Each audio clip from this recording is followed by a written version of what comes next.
Hello, this is Unlimited Splash, where we get better at Magic together through a new draft every day. Today, I'm trying to prep for some bigger, actually in-person paper tournaments of Lorwyn Limited, and so I'm going to try out some best of 3 events. This is a little bit more of a punishing way to play Arena. You pay 1,500 gems, and you play 3 matches no matter what. They're best of 3 matches, and if you win 2 of your matches, you get 1,000 gems back, but you have to win 3 of your matches to make your gems back, and you'll get 2,500 gems. If you win 0, you get basically no gems back, and if you win only 1 out of 3 matches, you also get basically no gems back. So we are really going to try to obviously win all 3 matches. I do have to tell you, I have a curse in best of 3. The last 6 best of 3 events I played in, I got 2 wins and 1 loss. So I'm really looking to break that streak one way or the other. Let's jump into it. All right, let's jump into it. So our rare is a Hexing Squelcher, 2/2 for 2. It can't be countered. Ward, pay 2 life. Spells you control can't be countered, and other creatures you control have ward, pay 2 life. So this is probably fine. It is a 2/2 for 2 with ward that gives all your other stuff ward. I would say that's the relevant part in limited. Can't be countered is not going to come up all that often. So I would say this is like a fine 2-drop. It starts you out in red. It doesn't necessarily start you out in the Goblins deck, but you do not necessarily want to start out in the Goblins deck. If I took this, I probably would be more likely to put it in an Elementals blue-red deck, or maybe red-green aggro. There is a Morkhan's Loyalist if we wanted to just state a preference to go elves, or speculate on the possibility that elves will be open. And then there's a little bit of maybe vivid payoffs. I think I'm just going to take Morkhan's Loyalist. Yes, it's a gold card, and so it would be safer to take... Wow, the person next to me also opened a Hexing Squelcher. It would be safer to take a card that would go in any deck at all. But, you know, I think it's not that bad to just take a really solid card from one of the archetypes and see if the archetype is open. Now, this is really interesting. So the person to my right just passed Hexing Squelcher, Scuzzback Scrounger, Tanafel Rhyme Speaker, which all would go in a pretty sweet Elementals deck. And then a Reaping Willow as well, which is a card that I have been very impressed by. This is a card that is really able to just kind of stabilize your board and turn games around. It's often a 2-for-1. But having said that, I absolutely love the Elementals deck, and if I can play a Tanafel Rhyme Speaker, I want to. It might be safer to just snap up a Scuzzback Scrounger here, but I kind of want to take the Rhyme Speaker and see if I can just lean into Elementals. Every Elemental deck wants at least 1, ideally 2 or 3 of Tanafel Rhyme Speaker. So we have 2 cards that would never go in a deck together, and we're trying to see which of those decks happens to come out ahead and materialize. Helix Pinnacle, that's so funny. If you put 100 counters on this, if you can sink 100 mana into it, you win. I don't think that we'll be playing that. I see a few options here. Flamebraider is for one of the decks that we're running against each other. Tanafel Rhyme Speaker and Flamebraider are best friends forever. Tweeze is also a solid removal spell for that deck, and Temporal Cleansing is a nice payoff. And that deck also often ends up wanting to splash a little bit, so the fact that there's a Shimmer Creep and a Foraging Wickermaw is okay. Spry and Mighty is a card that is either great or terrible, and it will often get stuck in your hand. Sometimes it will be amazing. And then there's also an Assert Perfection, which is great for the Elves deck. Spoiler, I'm just going to take the Flamebraider. I think that passing me 2 red rares and a Flamebraider and a Tanafel Rhyme Speaker is a statement that the person to my right is probably not interested in drafting Elementals today. And so, you know, I think having a Rhyme Speaker plus a Flamebraider is a pretty nice start for that deck. Here, we could take Flaring Cinder, which is a straight-up Elementals card, and then just kind of lock in on Elementals. Another option would be to take Wildvine Pummeler, which is a really nice payoff if you end up in a teamery Elemental space. Unexpected Assistance also goes nicely with the Rhyme Speaker. This is kind of a crossover Elementals Merfolk card. And then there is Glamour Gifter, which I think is perfectly fine. It's sort of a combat trick that comes on a flying body. I think I may actually take Glamour Gifter. It's not like this is a great card, but I think Wildvine Pummeler, the Cinder, and Unexpected Assistance are all pretty replacement level. And this guy is a 2/2. It can be great when it comes down and it has flying. Here, I wonder, actually, I don't think that Elemental Dawnblessed Pennant is that great. You gain 1 and then you can bring something from your graveyard to your hand. I would say I have a few possibilities here. One is to take Gangly Stompling and just try to be in like a more beat downy elementals thing. By the way, I think the elf deck has lost the race. I've seen like essentially no good elf cards, and I'm seeing a lot of the good pieces for blue and red. So something like I could take Summit Sentinel, which is a perfectly fine card. It is an elemental, so it fits the creature type, but so is Gangly Stompling. Neither of these cards is all that great. Gangly Stompling contributes to Vivid. Gristle Glutton would also be a perfectly fine one, but I think I'll just take the Summit Sentinel. I'm not trying to super tunnel vision in on elementals, but I'm perfectly fine with Colorado Zealot as well. It's not like I'm seeing more powerful cards outside of the elemental build and ignoring them. I would like to have had that 3-2 that blights to get a -1/-1 counter. I do think that card's pretty good, which we passed pick 2, but I think the Tanafel Rhymespeaker makes the archetype, and that card does not make the archetype. So Puka's Eye, I kind of like if we ended up in a Vivid direction, but I think we're one pack past the wheel. Nothing here will wheel. So here I could take Gristle Glutton, which is nice little card selection, and it keeps you alive, or Chaos Spewer. We do need to keep an eye out for, are there more powerful cards outside of our colors? And I would say Sundappled Celebrant is the main one that sometimes gets me. This card sometimes just comes down and kills you. But I think I'm just going to take Gristle Glutton. It's better, I think, than having a Chaos Spewer just for Vivid when we don't even have any Vivid payoffs yet. So I'll go for Gristle Glutton. It keeps you alive and it lets you play your stuff. Gnarlback Elm is fine. It's like a fine card. I would say here it's between Enraged Flamecaster, which is synergistic in my deck. Not a great card, though. And Rooftop Percher, which is actually a perfectly fine card and does activate the Tanafel Rhymespeaker. And by perfectly fine, I mean like it's whatever. These are all like, you know, C-, D+ level cards. I think I'll just take the cheaper creature that is synergistic. There also, Aquatex Defenses is not nothing. For example, it can keep your Tanafel Rhymespeaker alive. Here we have 3 cards that are technically in our colors, but I'm actually going to snap up a Wildvine Pummeler. Perfectly happy to play this guy if we end up in a sort of a splashy, more vivid-y place. All it takes is like one Vivid payoff in our colors, and we actively will want to be playing that card. Here it's between Stratosaur and Unexpected Assistance. I've actually found Stratosaur to be kind of better than I expected as well. Unexpected Assistance is nice, though. I'm going to take the Stratosaur. I just think having a decent number of top-end threats that can win games on their own is useful. Wow, another Wildvine Pummeler. I like this card. Maybe people are not liking this card, but I am. I think Wildvine Pummeler is just pretty good. Here, so we could take Hallowed Fountain if we anticipate wanting to do a white splash. That's not nothing. I also think Flamekin Guildweaver is perfectly fine. Probably the best cards in the pack. I mean, all the uncommons are great. Well, at least the Trapper, the Weaver, and the Curse Crafter, especially the Trapper. These are really good cards, but they are not for us. I don't think I'm tunnel visioning here.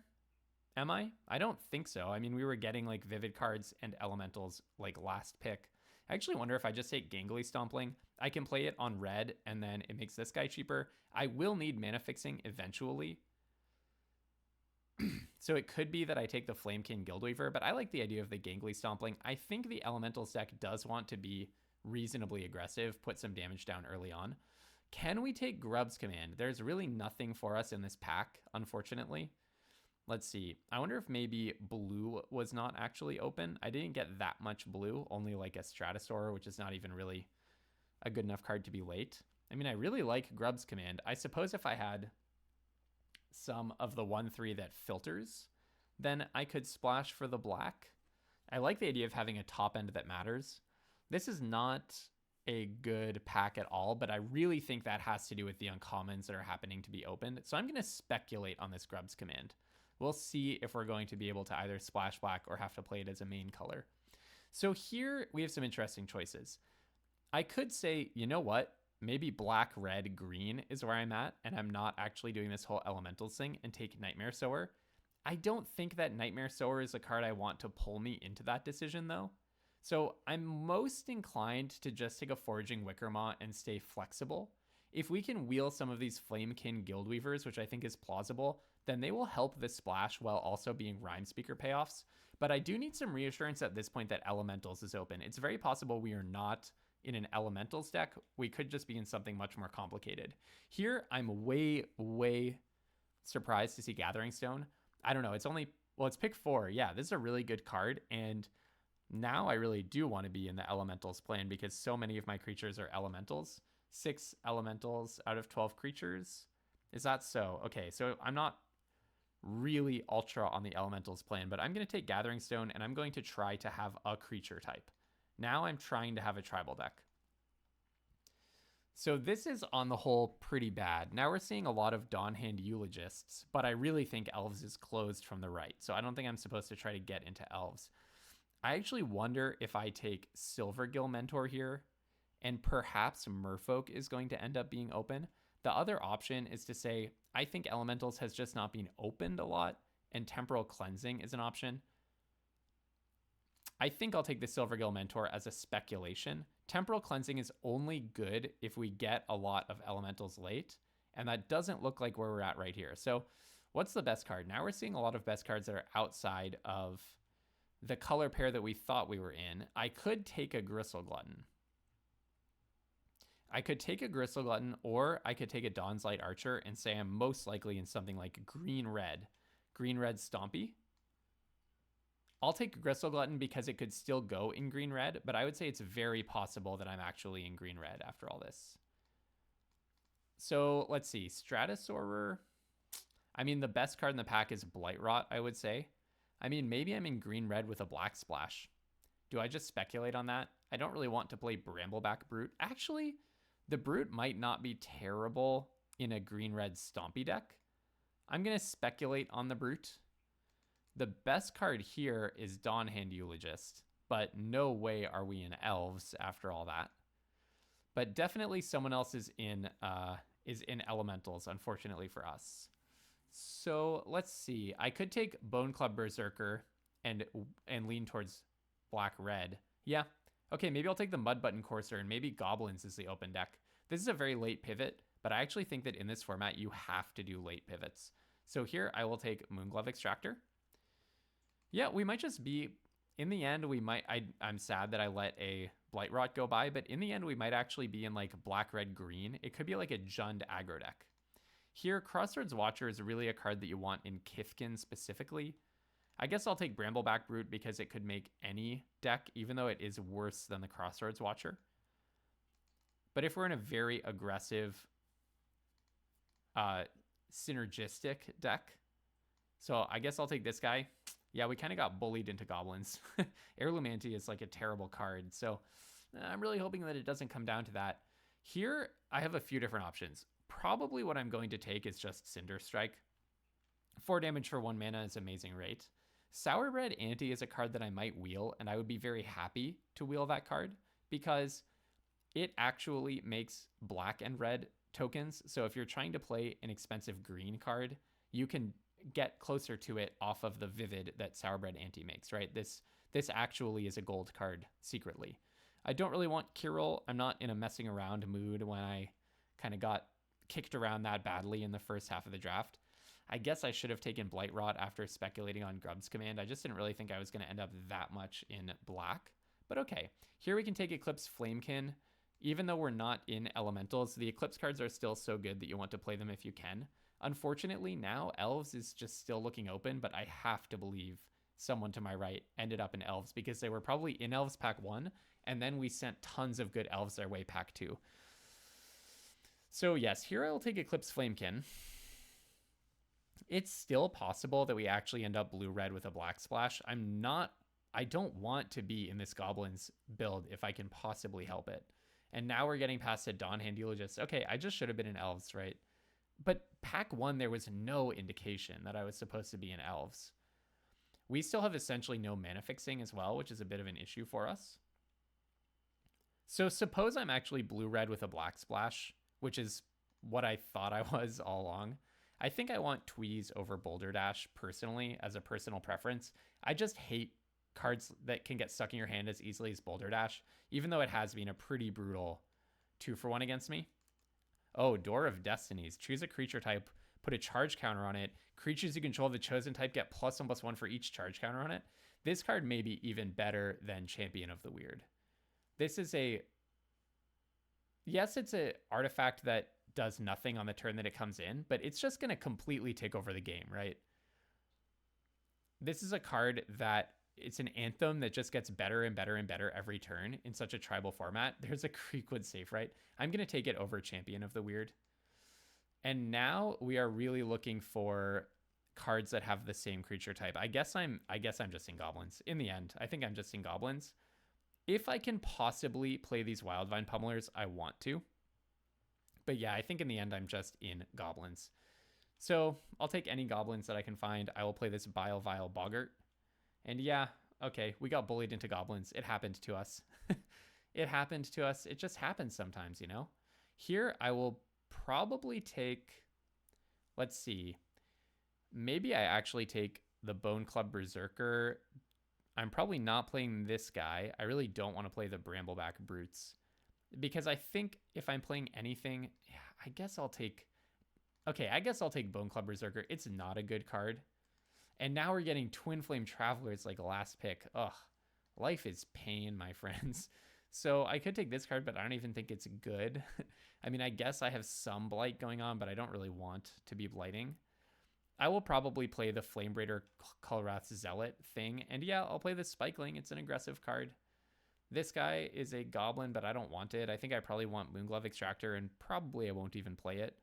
We can probably cut the Brute and one Brute and the Extractor, play the Extractor. Yeah, okay, we did wheel this, which makes me really happy, but I don't think that we actually got there on fixing.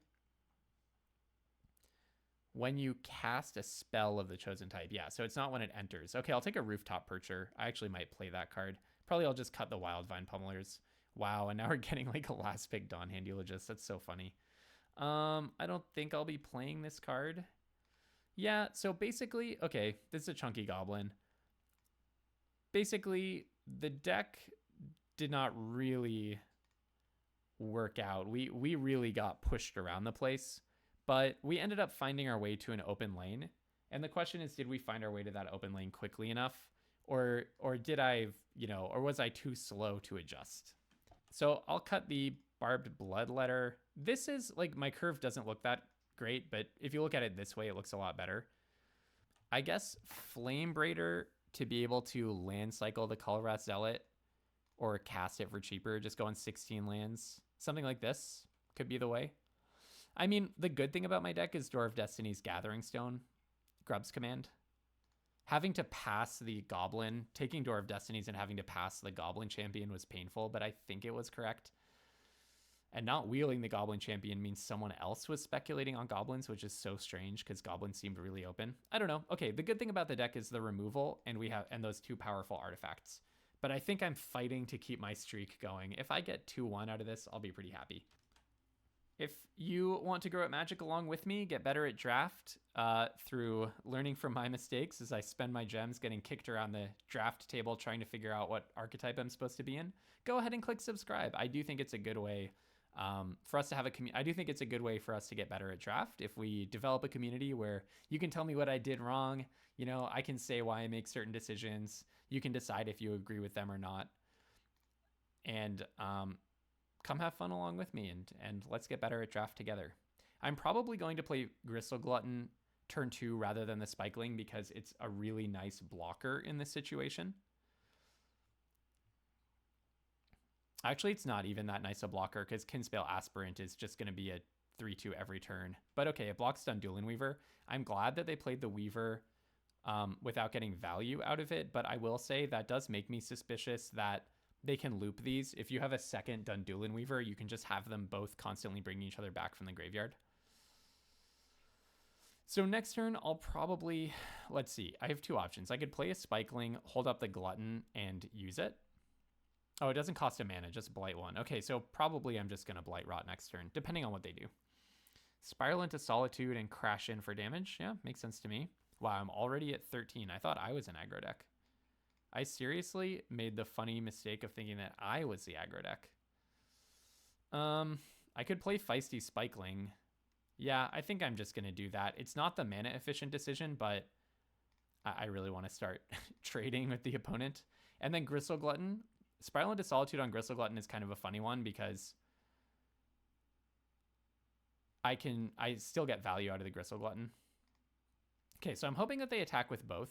They may just attack with the Kinspale Aspirant, but I'm actually hoping that they attack with both. Okay, they decided not to attack with both. So maybe I was supposed to hold up Light Rot. I'm not sure. Okay, so I'm going to discard Rooftop Percher. Value. Okay, play a land. This time I will be Blight Rotting. I could play the Gathering Stone, but I just don't think I have the luxury. I'm at 9 HP now. I just don't have that luxury. I need to be, every single play needs to develop my board. So I guess I need to get even faster, but I do think that my deck is fast. I think I had an unusually slow draw. Interesting. Springleaf Drum. What's that for? Are they splashing something? All right. Let's just get rid of that guy. No? Okay. End of your turn. I'll get rid of it, though. For sure. This turn will not end with a Kinsbale Aspirant alive on your side of the battlefield. Okay. I'll block that. I mean, really, I'm just looking for something with 3 toughness next turn. That's all. They can make a new creature every turn. All right, end of turn. Let's get rid of this. Or attempt to get rid of it. I think it... No, I mean, they could always have the... what is it? Basically, you know, +2/+2 and hexproof in green. Something like that. Okay, Sourbred Ante is a nice stabilizer. That is a nice stabilizer, I think. Let's just make sure I don't want to Grubs command here. Destroy target artifact. Puts each goblin milled this way into their hand. I'd like to do that mode. That sounds pretty sweet. But yes, Sourbred Ante. This is very good at stabilizing me, I think. We'll see, we'll see. It's very possible they play the team buffer, the 2/2 that gives all of your stuff +1/+1. I'm still wondering if they just have another Dundulin Weaver, but I think probably it's a sufficient explanation that they did not have the that they just wanted to get on the board and they didn't have another Dundulin Weaver. Here, though, I'm actually scared. Okay, that was weird. I wonder why they didn't prevent me from blighting onto Gristleglutton, right? They could have. They could have tapped a creature they control to blight 1 and exile that guy with Sourbred Ante on the stack, and I would have had to blight onto the Ante. Okay, I mean, I can do some chump blocking here, and I can kill the 2/1. So block there, block there. Take 2. You know, it's not ideal, but I did just scoop up an extra creature out of that. So this is a sorcery. I think I will copy my Sourbred Ante and destroy your guy. It would be nice to be able to mill and get a bunch of goblins, but this seems a lot better, especially with Gathering Stone in my hand. Oh, do you have hexproof? No, okay. So I'll do this. I'll blight onto, I guess, the non-token and make 2 1/1s. Can I attack? Yeah, probably, right? Probably I can attack. It's hard to imagine that I'm under so much pressure that I need 5 blockers back. Maybe I should have also attacked with the other 1/1. But I don't want to get, you know, out of control here. Okay. All right. I don't hate that at all. So we may have stabilized. I mean, Gathering Stone should be really nice for getting me advantage. I will name Goblin. I guess I could name Giant or Elemental or something, but I should have named Elemental. Yeah, I'm happy to draw that guy, though. All right, next, I'll attack with probably just the 4/3. Maybe the 4/3 and 1/1/1. Nah, let's attack with just the 4/3. I'll accept some trades here. I'm about to get some chunky creatures, so I don't mind it. All right, 1 damage and 3 damage, that's fine. Then I'll play Moonglove Extractor. I don't love the idea of losing life, so this guy may just be a blocker. I don't know, I would probably go down to 6 to draw a card. A card can make a big difference in a situation like this, especially since they spent last turn activating Klatchen Festival. Shimmerwild's Growth. Oh, they're Vividing? Yeah, there's something funky going on here. They're not just a Kithkin aggro deck, and this is relevant because this is best of 3. If I win here, I don't just put them away. I have to sideboard intelligently. They do have tons of Kithkin aggro stuff going on, but there's also Springleaf Drum, and they're playing Shimmerwild's Growth. I don't know if that's a splash. I wonder if I was supposed to, like, not actually do it this way. Actually, let's just... Oh, yeah, no, I've already passed to attackers. Okay, I will trade Moonglove Extractor. I don't really want to attack with that guy a zillion times.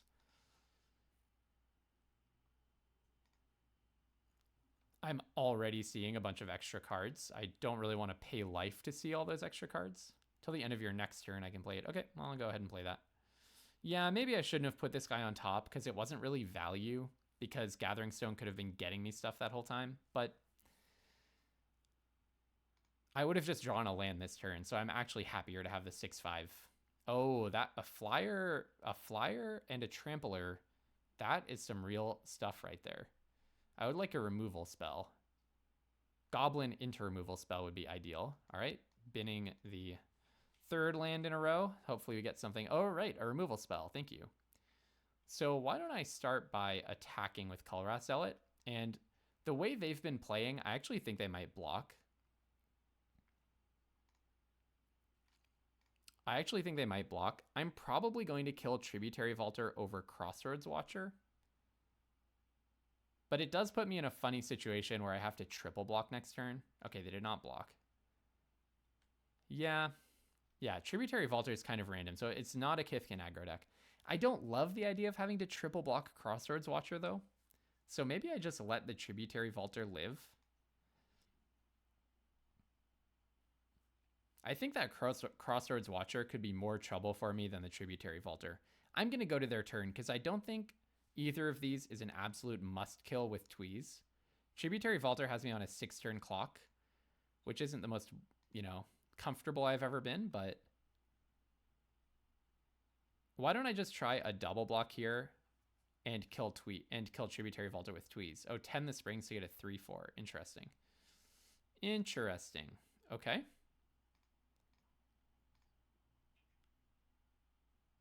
All right. This is a very consequential decision, but I think I'm going to kill Crossroads Watcher. Well, actually, they're letting me kill it, so I could take how much damage? I double block the Crossroads Watcher, taking 4 damage, or 3 damage, going to 3. That does seem a little risky, doesn't it? Yeah, I think I'm not actually that afraid of Tributary Vaulter, and I want to keep my chump blockers. So let's shoot this guy, pitch the land. Oh my goodness. Okay, I'm on 16 lands as well, so I wouldn't mind hitting some non-lands. Okay, that card's big. Very nice. Okay, there are my non-lands. In with Kulrah Zealot. I wouldn't be surprised if they just start chump blocking this guy, but now I actually have some juice, right? This guy is a what? A 10/4, and I'll play this guy and pay 2. So these are some good draws. It means that I didn't really feel the pressure to attack with everything. But next turn I'll probably... Oh, wow. Yeah, that's another trampler, all right. I do wish Bone Club Berserker had trample. I'm feeling the lack of my trample. So I'm on a 5-turn clock. All right. Put that in the bin. Not useful to me. And draw Door of Destinies. Okay. So Door of Destinies is sweet if I can get another goblin. All right. Why don't I just attack with all 3?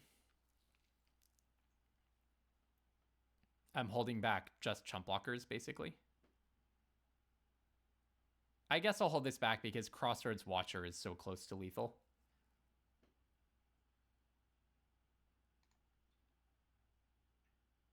Crossroads Watcher is so close to lethal. Okay, so they're not just chump blocking every turn. I'll play this and I will name Goblin. Yeah, isn't Door of Destiny sweet? Maybe I would rather have the champion here, though, the Goblin champion, so that's 1 data point for us. As I prep for a big tournament, that's a data point for me. Okay, now they can make 2 1/1s every turn, so maybe this Tributary Vaulter is just going to kill me. Yeah. I do need to find some goblins here, but I do have plenty of goblins in this deck of mine. They're Clutch and Festivaling main phase a lot, I guess, so that their Crossroads Watcher can deal damage. Well, if they attack with Crossroads Watcher, I will double block it to not take any damage. Rooftop Percher would be the ideal draw. Did I pitch that already? Yeah, I pitched that in the early game. Okay, goblin, please. Okay, nice. That's a goblin and another goblin. Nah, too bad. But okay, I get a counter on this guy and all my stuff gets +1. That's kind of sweet. Oh, but these guys, this guy's not a goblin. Okay, that's fine. And now, do I just attack with everything? Not quite, right? I think I still keep back my 2/2s and the 3/2. Attack, attack, attack. They have to block 2 creatures. They have to block Bone Club, Berserker, and one of the other 2. So I'm getting some resources here, and I have like more than enough blockers back, right? I have a 15/5 for this guy, and then I have like a bunch of 2/2s. Yeah, let's try it. I think this is the right attack. I think any more and I risk just dying. On the crackback. Clutch and Festival is doing so much work stabilizing them here. I wonder if they're going to double block something. Oh, blocking 3 creatures. Okay. Wait, did I have a lethal attack? Oh, I actually... No, I didn't, because they could just block here. Yeah, no, I didn't. But would they have had to block the Kulrath Zealot, and then my other attackers would have gotten through? Whoops, I may actually have had a lethal attack, right? If I attacked with these 3, they had to block Kulrath Zealot, which would kill their Crossroads Watcher. I should have attacked with everything. My bad. Right? I think. They would have had to block the Kulrath Zealot to not take lethal, and then they would have taken everything else. I don't think they could have taken Kulrath Zealot and 6 damage. They couldn't have. So, yeah, my bad. I could have forced them to chump with Crossroads Watcher is what would have happened. And then they would have gone to 2 life. So it wouldn't have been a lethal attack, but they would only be representing 2 damage. Okay. Here I assume I have a lethal attack. I'm just guessing.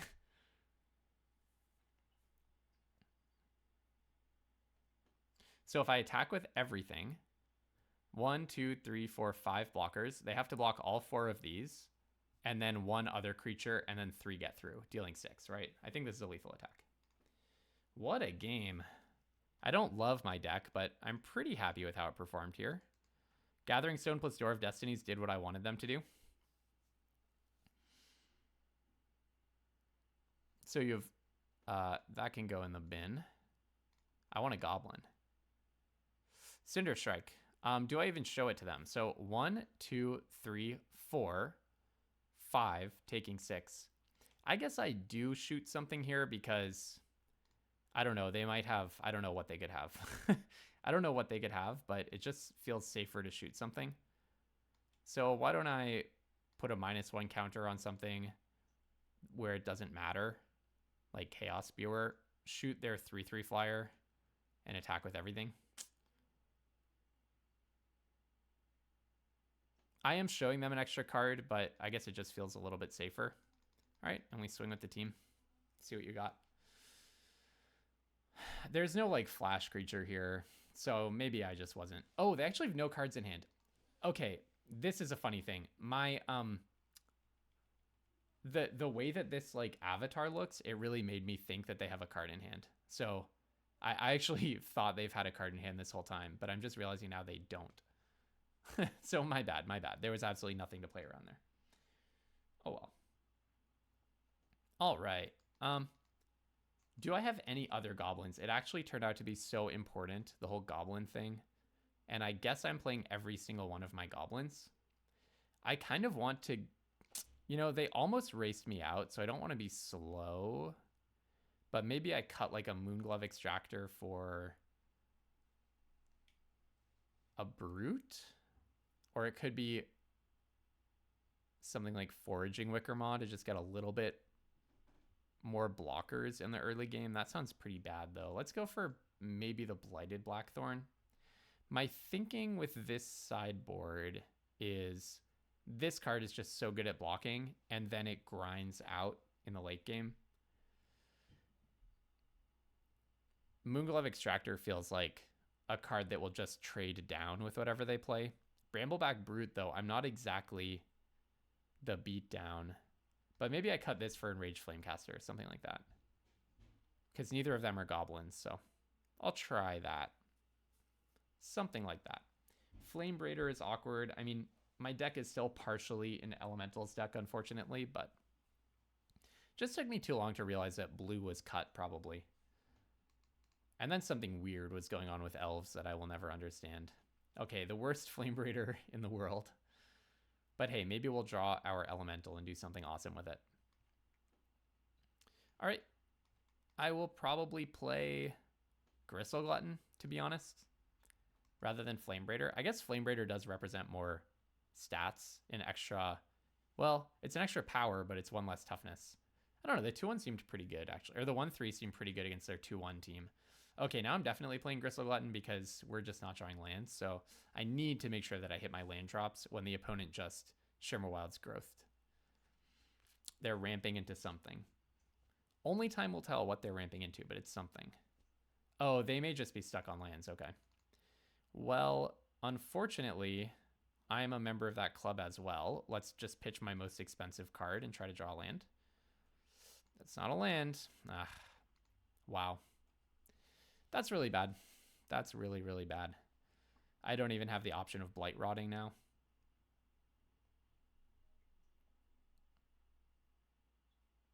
Best of 3 has no hand smoother, so you get a lot more situations like this, which is what I'm looking for because that's what Paper Magic is like, and I'm trying to prep for some Paper Magic. So this is what I'm looking for, this kind of experience. Like, how do you play in this format when you don't hit your lands? That's something you don't get so much of in Best of 1. Okay. I'm going to just sit on my haunches here, and we're going to Blight Rot their Crossroads Watcher. Okay, everyone is out of their mana issues, thankfully. I will happily trade this Flame Braider. Depending on what they do, I might actually, I think I should probably tweeze throwing away, let's say, Heirloom Ante or something. In response, so this is going to make this a 4/4, which is still Blight Rottable. I think let's just tweeze the Crossroads Watcher right now. And I will pitch Heirloom Ante and just try to get... Yeah, a land is actually nice. Now we've hit our lands. Now we're happy with the lands that we have, I would say. Okay, that thing becomes a 4/4. I do take a bunch of damage here. You attack. Or actually, I don't even take damage. I think I'll just chump, and then this is probably the last card I really care to discard, so let's just do this. Pitch the Brute. All right, Feisty Spikeling. That's kind of nice. That's kind of nice because I can play it off of Flame Braider. Right? Play this guy off of Flame Braider. And then maybe I just play Bone Club Berserker as a 4/4. And then I have something to Grubs command next turn. I kind of like that. Technically, I could Grubs command Feisty Spikeling, but that's not so satisfying. So this gives them the most counterplay. If they can just kill my Bone Club Berserker, they can crash in for 6, which is really bad for me. But it gives me the most opportunity to kind of take over because it makes Grubs command a 2-for-1. If I can kill the down guard and copy my Berserker, making them both 6/4s, that's pretty awesome. Pretty good turn right there. I should break out the the hypergeometric calculator, and figure out what the expected value of this mill is. How many cards should I actually expect to get back? Okay, I'm going to just take this. It's a bunch of damage, but I have just something so good to do next turn that I think it's worth it. So I'm going to destroy target artifact or creature and make a copy of a goblin. This is my goblin. This is your creature. And let's see what we get. Nice. Oh, that's pretty sweet. And then, oh yes, I can land cycle. I actually put this in my deck thinking about that. I could attack with this Spikeling. Yeah, let's just attack with both, right? I think there's no sense in just sitting on it here. Cracking in for 8, that's like a lot of damage, right? 8 is a lot of damage. If we can just try to put them away here. Okay, that's kind of scary. It's not winnowing. That's kind of scary, though. Yeah, they're not playing winnowing. I'm not sure what to make of this. Winnowing would not matter to me because I would get to choose... I would get to keep 2 creatures. Winnowing would be spot removal in my goblin. Okay. That guy's going to get blight rotted. I guess that makes sense. That kind of makes sense why they would 3-for-1 there. It's not really a 3-for-1. It's like half of 1 plus 1 for 1. 1.5 for 1. Okay, I am going to absolutely just blight rot this while I have the opportunity. Play the Gristle Glutton pre-combat. Woo, almost whiffed on just 2 damage there. And then crash in for 10. All right, and I'm feeling pretty good, but I've lost from much better positions in the past, so we'll just see what they've got for me. Yeah, feels like this Goblins deck is fine. I don't feel like I have a awesome blistering trophy deck on my hands, but you know, sometimes in this format, you do just have to make a late call and switch lanes. Morningtide's Light. Okay, but these guys come back later, right? Okay, they all came back, except the token, of course. All right. But you cannot take damage now, is that right? Prevent all damage that will be dealt to you. I think I actually want to play the Kulrath Zealot here, rather than playing Door of Destinies, and let's just try to rip a goblin off the top. Yep, you're a goblin. And I can play it. It's a goblin that can get played off of Flame Raider. That's totally awesome. So you can't take damage, right? I'm just going to double check this. Prevent all damage that we dealt to you. All right.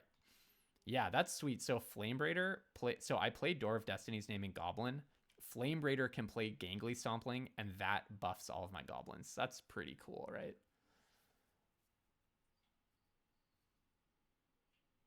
Yeah, they were playing in a very board wipey way, but that's not really a board wipe. It's more of a falter. Okay, this is a card to play, I think, in a very aggressive deck when you're ahead, not in a controlling deck. Just like there was a very similar card in Avatar. I will play Door of Destinies. Yeah, we got it. All right, okay, so we're up a game, or we're up a match, I mean. We get to play 2 more matches. If I win one of those and lose the other, then I continue my streak of 6 in a row best of 3 matches where I've landed at 2-1. So I'm really hoping to win both of the next 2. On to the next one. All right, we lost the die roll, unfortunately, but I'm not going to cry about it. Tweeze into Gathering Stone into Grub's Command. It's traditional draft, so I'm going to keep this. In Premier Draft, I would almost certainly mulligan it. But in traditional, you know, you can throw your hand away and get back a 0-lander. And I think Tweeze means that we can do some card selection, so we're not going to get too flooded out, hopefully. And our deck also, sadly, does not have like the world's best curve. So I don't really think I have the luxury of just throwing away any hand that does not have a 2-drop. So I definitely feel that I've lucked out here. I'm just going to Tweeze instantly. Get this guy off the board, throw away a mountain. And then Gristle Glutton is going to not attack. It's going to be doing card selection for me as well, especially since I just drew another land. Okay, so Grub's Command should be a pretty sweet one for me here. I mean, when is it not? I will pitch, I don't know, a swamp this time, I guess. Okay, Door of Destinies. So Door of Destinies naming Goblin first, I think. I guess I could do Gathering Stone. Yeah, to shrink the cost of my guys so that next turn I can go Door of Destinies, Feisty Spikeling. That sounds like a really good move. And I choose to reveal that and put it into my hand. Why not? Why not? Okay, this is pretty sweet. I am getting some of my best cards. Grub's Command costing 4 is quite nice as well, isn't it? So next turn we do Door of Destinies, Feisty Spikeling. I'm not going to activate Gristle Glutton. I like the cards in my hand. And it's going to become it could become really chunky. So I will take some damage here. We may have to do something about that. I'll definitely put that in the bin. Draw a card. Oh, Bilevile Boggart is kind of a nice one as well. So I'll play this, play Door of Destinies. And then actually maybe I do play Bilevile Boggart because it's kind of a nice chump blocker. Oh, well, I tapped wrong if I wanted to do that. That's okay. Well, I'll do this, and now I have a 3-2 and a 1-3. Yeah, I'm liking this. I'm liking this, and the next turn we can go Bile Boggart plus Grub's Command. Yeah, I don't hate it. I wouldn't mind playing this Stompling first if we have the opportunity. Now, the name of the game is just survive, right? They have, like, the perfect elf deck, pretty much. The name of the game is just survive. Yeah, that guy's pretty nasty because now they're going to get to loop a bunch of stuff whenever it dies. Like, you can, for example, establish a loop with Graveshifter plus Morkant's Loyalist. I'm going to go ahead and double block here.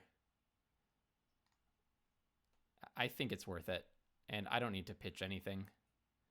I think I will not play Grub's Command next turn.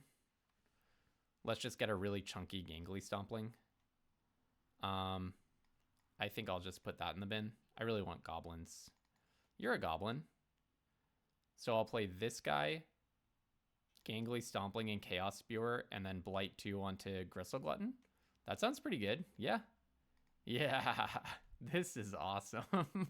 This is awesome. This is going great. Maybe actually Blight 2 onto Gangly Stompling? Nah. Let's Blight 2 onto Gristle Glutton. I'm really glad I took Door of Destinies. What an awesome card. Do I even attack? Might as well, right? Yeah, Door of Destinies. Let's go. This is sweet. I can give myself +1 in haste as well. Okay, probably just destroy this, make a Chaos Spewer. Or make a Stompling. 2/9/7 Stompling sounds kind of awesome. I love the 4 counters. Oh no, it's going to get another counter when I play Grub's Command. So it should have 6 counters. No, it's when you cast a spell. Yeah. Not when a goblin enters. It's when you cast a goblin. So Grub's Command will trigger it, but a Gangly Stompling entering would not trigger it. All right, that can go in the bin. I just want goblins. Kulraz Zealot, you are not a goblin, but that's okay. So do I even care to, like, it could be I don't even want to destroy the Moon Vigil Adherents and I just mill 5, but I think let's destroy a creature and create a token. Kind of just want the 2-for-1. So I'll make a Gangly Stompling and I'll destroy this guy. Get another trigger. This is too good. And then, yeah, I think I will attack with both. I don't think it pays to be too passive here. This is awesome. I'm loving this. That's too good. Up to 1 target creature, so they can't force me to put a -1 counter on my own creature. Thankfully. I will submit 0. Thank you. Well, hopefully they don't have, I don't really think there is a board wipe here. Hopefully they don't have something that can kill many creatures. So what are we siding against? It's just like a really good mid-rangey, grindy elf deck, right? They don't seem super aggressive. They definitely seem like a more mid-range build of elves, which makes sense. That's where elves excels. Creekwood Safe Right. Yeah, they have a lot of good 3-drops and on, basically. All right. Put that in the bin. See what we draw. All right. On to game number 2. Unfortunately, I really don't have sideboards. What do I put in against a very mid-rangey deck? Maybe again, I kind of like the Moonglove Extractors here because a lot of their stuff has 2 mana, has 2 toughness, I mean. Maybe I cut Heirloom Ante in favor of the 3-power 3-drop. There's not that much to do. I don't see that much to change. I almost wonder if Barbed Bloodletter could be good here just to get my guys into combats, but I think I actually just want a lot of creatures. Maybe I take out Brambleback Brute because it's so understated, and I put in Enraged Flamecaster.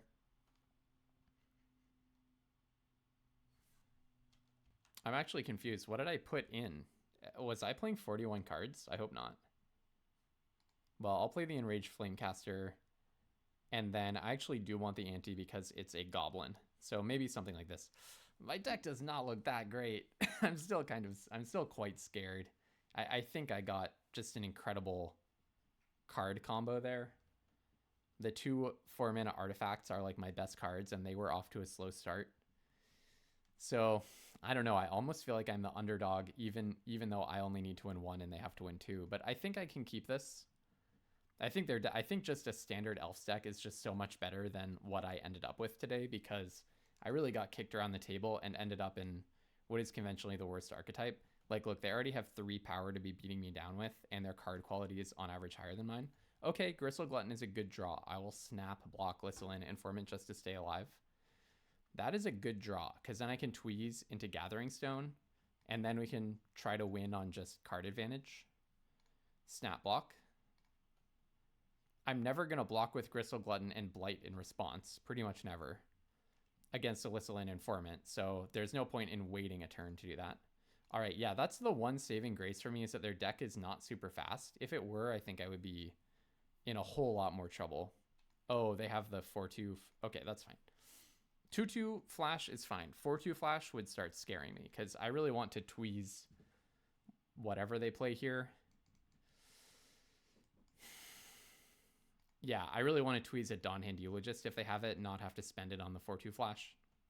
So, okay, it happens. I'll take the damage, and then I will shoot Dawnhand Eulogist. And then I think I'm under little enough pressure that maybe I can just play the Gathering Stone here.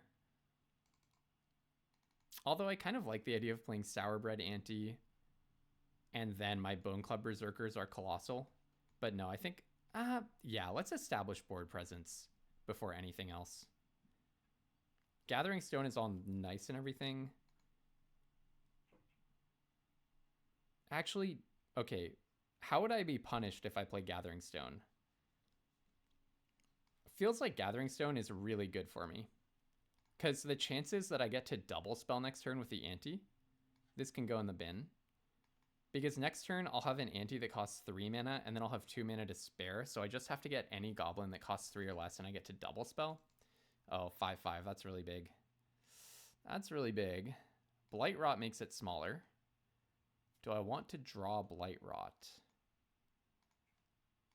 Yeah, I think I do. I can't cast it next turn.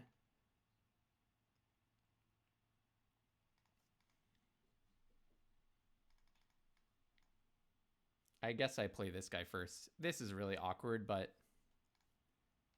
we're getting towards stabilization. I'm going to take, 6-7 damage here, depending on how many creatures they play. Moon Vigil Adherence is really scary, but hopefully I can line up a situation where I make a block and then Blight Rot it to death. I do need another land, but Gathering Stone should help me get that. If it's a land on top, I'll absolutely just keep it on top. If it's a goblin on top, I'll keep it on top, draw it, and then hope to draw a land. If it's anything else, I mill it. Unless it's exile target creature. I would not mind that. Cinder Strike doesn't do it unless I double spell Cinder Strike plus Blight Rot. Oh, I don't have the exile card in my deck, do I? I kind of just wrote in my head that I have the 2-mana exile spell. I don't. Rats. Okay. That does make my life harder. Grave Shifter, bringing something back and casting it. Maybe a Lissalin Informant. No, that doesn't grow your Moon Vigil Adherence. So I don't mind that. Okay. Making this guy down to a 5/5. Okay. That helps me. Assert Perfection. I'll just take 8. It's tough for me, but I need to keep my goblins alive. Yep, I'll reveal that guy. Draw a card. It's not a land, but that's actually okay. So then I play this guy and Bilevile Boggart, making this guy an 8/4. Now, if they have removal, if they draw removal off the top, that's bad for me. Doesn't look like it. They do zap me for 2. That's kind of bad. Oh, they have Bog Slither's Embrace. Maybe that's why I thought I had it. They can attack and trample over. It's pretty bad for me. Okay, well, it's just block, double block, and block with 1, right? And then put the -1/-1 counter on that one. They're going to get to Grave Shift or something, but not Dawnhand Eulogist, so they can't immediately mill me out. I take 3 trample damage going to 1. Yeah, that's pretty rough. That's pretty rough. I continue to think I'm the underdog here. Very much so. Put the counter on that. I actually can draw this. That's a good draw. So play a land, play the Berserker, and I guess I just Blight Rot this right now, because if they draw a way to make Blight Rot not last, then... Oh yeah, sorry. This is on enters, not on die. Wow, so they just top decked a Dawnhand Eulogist, or they already had one in hand. Yeah, I mean, I think that kind of thing is going to happen to me a lot against their deck. I do think their deck is better. We nearly stabilized. The only issue for us was that stupid Trampler. So actually, maybe I do put in the Bloodletter and I cut maybe Moonglove Extractor, kind of a random card here. The only issue for us was just that they had this colossal 7/7, right? Or 5. It started as a 5/5 and I couldn't kill it with Blight Rot. And then we pretty much stabilized, but yeah, the Drain 2 Elf is going to do it. So, okay. I mean, we have lots of removal here. But again, I thought they were more likely to win 2 games against me than I was to win 1 game against them. Now I definitely think they're more likely to win this game, so let's do our best. Let's do our best. But I wouldn't be putting money on myself to win here. I do think, you know, if you just get the elf stack, then yeah, you're going to do better than... You're going to have a better deck than someone who starts in one lane, takes a long time to find, and then has to do a hard pivot into the worst archetype.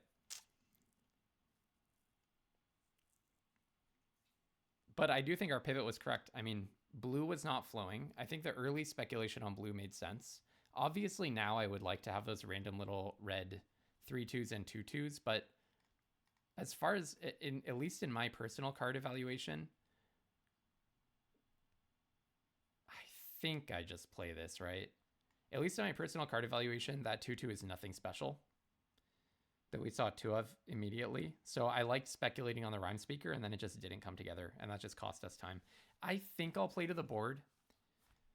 Rather than saving this for Door of Destinies, like the other line would be don't play it, hold up Blight Rot and Tweeze, save it for Door of Destinies. But having goblins out when you start dooring is also really good, right? So I do need to find some goblins to play, but all right, door is online. So they very successfully are playing around my 1-for-1 spells that they know I have by playing Eclipsed Elf. Their card quality is just absolutely massive compared to mine. That's a really strange card for them to play. I'm not sure that I understand their thinking here. I don't really get it. Okay, let's get rid of this Kalra Zealot. I don't get it. I don't get why you would play this when you don't have an elf in the graveyard. So there's something going on. They must have the changeling that brings an elf back is what that means, right? That means that they have the changeling that brings an elf back. So that's too bad for us. But these things happen. I guess I'll go with the one that could kill fewer creatures. So kill this guy. I'm not going to do any card selection. And then, yeah, I'll attack with Heirloom Ante because it's going to grow as soon as I play the Rooftop Percher. I guess I could have arranged this so that I could exile this before they play their 4-mana spell. Oh, okay. Hey, I don't hate this. Yeah, I don't hate this at all. So now I get to play Rooftop Percher, exile their cards, get a counter on everything. Or everything gets +1/+1, I mean. I will exile your 2 cards from your graveyard so you cannot start looping Moorkhan's Loyalist.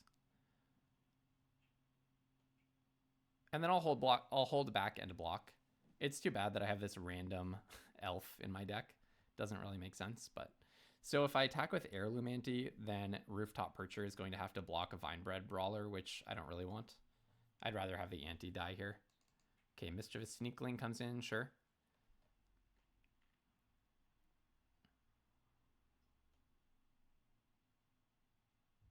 Assert Perfection, okay, and then you kill my Heirloom Ante. You do let me Surveil if you do that, so I appreciate that. I could play the 2/1 in Blight Rot, but I really just want to find goblins, right? Any goblin I get is going to be like a mega creature at this point. Dawnhand Eulogist comes down. Yeah, I mean, their card quality is just so much better than my card quality. I guess I could have been in Elves, but I really sincerely thought that someone to my right was in Elves. Then we started just seeing a million Elves in the late draft. All right, I will play Moonglove Extractor and a 3/3 Bile Vial Boggart, but they do get to crack in with the Dawn Hand Eulogist. Maybe I just block it if they do. Kind of awkward when I have Blight Rot up. Okay, well, we're not lost. We're not lost. I'll tell you that much. They get a 2/2 and their plan is just aggro.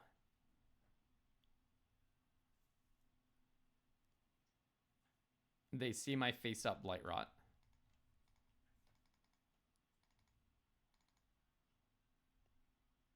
Okay, I'll just snap block that creature and take 3. And then I'm dead to if I don't draw a blocker, right? But that's going to happen no matter what. The other thing I could do is... Yeah, I mean, this is just the only play, I think. I'm pretty sure that's the only line. Okay, if that's a blocker, it's my worst blocker, but it's a blocker.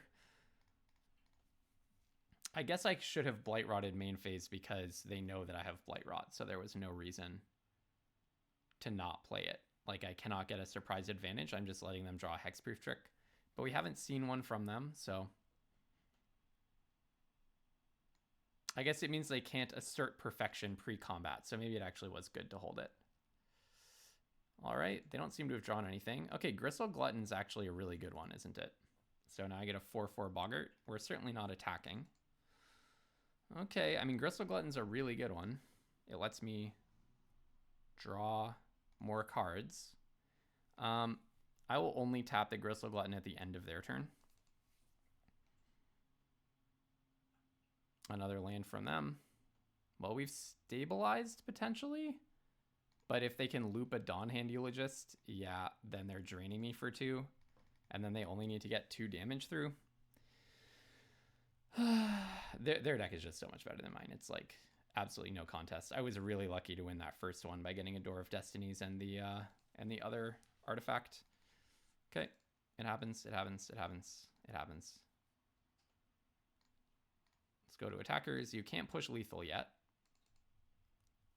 You could force me to block down with my Flame Braider. So I'll do this, pitch my mountain, draw a mountain, and then draw Gangly Stompling. Yep, so I actually, well, let's see. Do I just die no matter what? I need a removal spell for Dawn Hand Eulogist, and I've spent Tweeze. Okay, I could get Cinder Strike, but if I get Cinder Strike, I'm taking 2 anyways. I mean, just in case there's something that I haven't thought of, I guess I'll do this. But them looping the Dawn Hand Eulogist, oh, Grub's Command? I don't think it does it though, right? Yeah, actually it, nope. Ugh, that's so painful. I can destroy Dawn Hand Eulogist and make a copy of a goblin, and then they still manage to get exactly 2 damage through. Oh, that's so sad. That's so sad. I mean, I called it. I knew that I was lost. So, and there was no other way to play this, I don't think. They just get to attack with everything and win. Oh well. Sometimes it happens. My deck is just not good. All right, on to the next one. Okay, so now if I lose, I've actually broken my streak of going 2-1 in 6 traditional drafts in a row. Honestly, it would be a relief. It would be a relief. Because then it feels like I could actually be liberated to get some other result. Going 1 and 2 would almost be the best case scenario for me here. If I win, then it's draft number 7 in a row that I've gone 2-1. And that would also be extremely funny. So kind of a win-win for us. Either way, I'm happy. But yeah, this was a rough draft. Let me know what you think. I mean, I think my deck is very bad in the end. It has some powerful cards, but I clearly ended up with a total clunker. It's very obvious to me. So let me know what you would have done differently. I mean, maybe I could have picked up earlier that blue was not open. That's very possible. Maybe I was just slow on the uptake and I should have pivoted earlier. I don't think I was supposed to pivot to elves. I'm very curious if someone disagrees, but I really don't think so. I think I saw every indication that elves was closed, and I think I was being disciplined by not going into elves. And we got punished for that because sometimes that happens, but you can't just like go back and pretend that you should have known all along what the result would be. Okay, we're getting absolutely aggroed out with Kifkins here. Just absolutely aggroed. So I kind of want to play the Gangly Stompling or the Chaos Spewer. Maybe I'll play the Chaos Spewer and Blight onto the Gristle Glutton. That kind of seems good. And then next turn, I can do Cinder Strike plus Blight Rot and just kind of clear the way for me to be stable. If they play something that's worthy of a Blight Rot. Thoughtweft Lieutenant is absolutely worthy of a Cinder Strike, I'll tell you that much.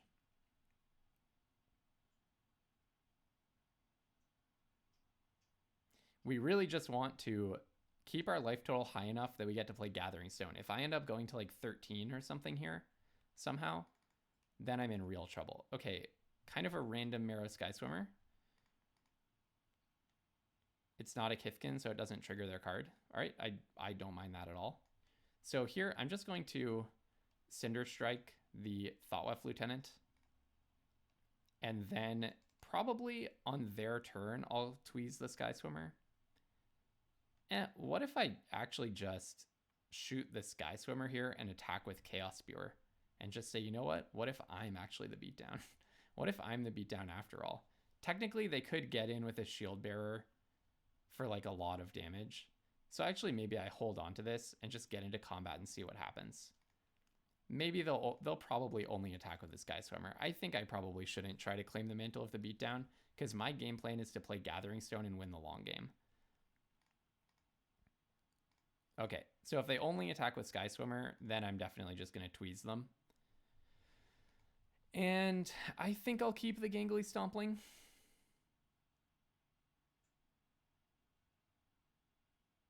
I don't think I need to pitch anything here.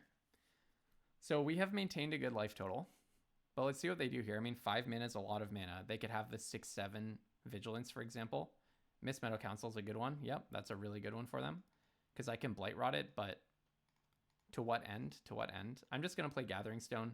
It's time to start getting some advantage. Like, I'm stable enough that it's time to just start getting some advantage. That can go absolutely right into the graveyard. And then I actually kind of want to play this. I like the idea of having Gangly Stompling plus Blight Rot and a lot of mana. So like one thing I could have done is block Miss Meadow Council with Gristle Glutton, but and then pitch the Mountain. Assert Perfection is so good. It's just so strong. The fact that they can do that when I am holding a Blight Rot in my hand, I'm just going to throw away this Gristle Glutton. It's only worth 1 card filter. I'd rather just have a good life total. And then you're exiling my Gathering Stone. That is absolutely brutal because it means I can't double spell unless I draw a land. Okay, well, I kind of want to play Gangly Stompling and not even block. It's really awkward, but then I can Grub's Command, destroying Miss Meadow Council and copying my Stompling. But if I block, maybe yeah, no, it's just so awkward. My curve is just so terrible is the problem. I'm going to take it. I mean, I know I'm going really low here. 5, 6, 7, 8, 9, 10. I'm going to 4. Okay, they're going to play something else. Wary Farmer, sure. And then another creature. Holy smokes, another 2 creatures. Yeah. No, it's just that their creatures are on average cheaper than mine. Okay, maybe I actually do Feisty Spikeling then. Grub's Command is just not going to do the trick, is it? I might even be taking lethal here. This is just terrible. I don't think I even want to show them my cards, do I? I guess I'll play this. I don't really want to show them Grub's Command. Maybe I was supposed to block the Miss Meadow Council like a long time ago. The fact that they just assert Perfection on Chaos Spewer, though, when I was holding a Blight Rot in my hand, let's just go to the next game. I'm not going to make my way out of this one. How do I beat this ultra aggro Kifkin deck with my terrible curve Goblin deck? I guess I want more power and toughness and more early creatures to block. So maybe I cut... Wow, I have to win 2 games against this somehow. Cut these 2 and just go 1 step faster, something like that. Don't really know what to do. I just need to be on the board as quickly as I possibly can be. The problem is that my most powerful cards are like artifacts with barely any enters effect, artifacts that don't affect the board when you play them. And so against the aggro deck, I'm just really in trouble.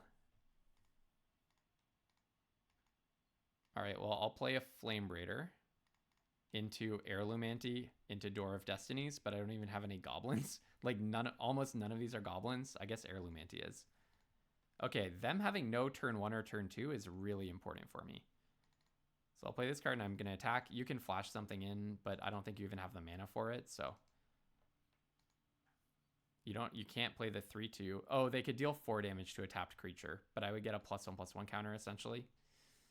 Okay, loving the draw there. So yeah, let's just go ahead and play this because I can't even double spell on red right now. I'm gonna play this naming Goblin. I have the world's worst Flame Raider. Yeah, just play this naming Goblin. Hopefully they don't have Destroy Target Artifact. There are ways of doing that in their colors. So next I'm probably just gonna play Forging Wickermaw and then Cinder Strike onto their Wary Farmer, depending on what they play. Obviously, drawing a Goblin would be the best case scenario. Bristlebane Outrider is a really, really, really, really, really good one. It's just going to crash in for 5 every single turn, bar nothing. Well, actually, if I can draw some goblins, I can grow my stuff to the point that I won't get crushed by it, hopefully. So maybe I do just play Bone Club Berserker here. I don't know. I kind of like the idea of surveilling. Blightrot is a really good one. I think I just keep that on top.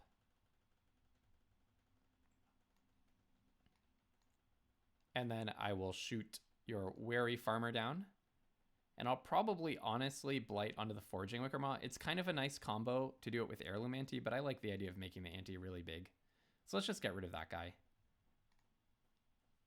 I think Blightrot is a good one. Maybe Blightrot is a bad one here because it doesn't kill their Bristlebane Outrider. And that has Ward 2, so that's really bad for me. And then you get to crash in for 5. Yes, okay, sounds good. I mean, it sounds terrible, but it happens. And then you can assert Perfection on this guy, but this guy is going to be a 4/4 from now on. So that's good. Oh, wait, no, it's when something dies that it becomes a 4/4, but then it would become a 4/4, yeah. Okay, so no attacks end. Then I'm holding a Blight Rod, and hopefully we start finding some goblins. Another Bristlebane Outrider, plus assert Perfection. Spiral into Solitude. Unreal. That is just unreal. Another Bristlebane Outrider plus removal. What are they doing in the 1/1 queue? Okay, I do not need 2 Blightrots. What are they doing in the 1/1 queue? That's what I don't understand. They have like the absolute nuts Kithkin deck. I'm shocked that they've lost a game. How did it happen? I'll play this. But they just have to play a creature and I'm dead, right? Yeah, I mean, a creature and I die. How did they lose a game? I don't know. Must have been a really cracked deck that they played against.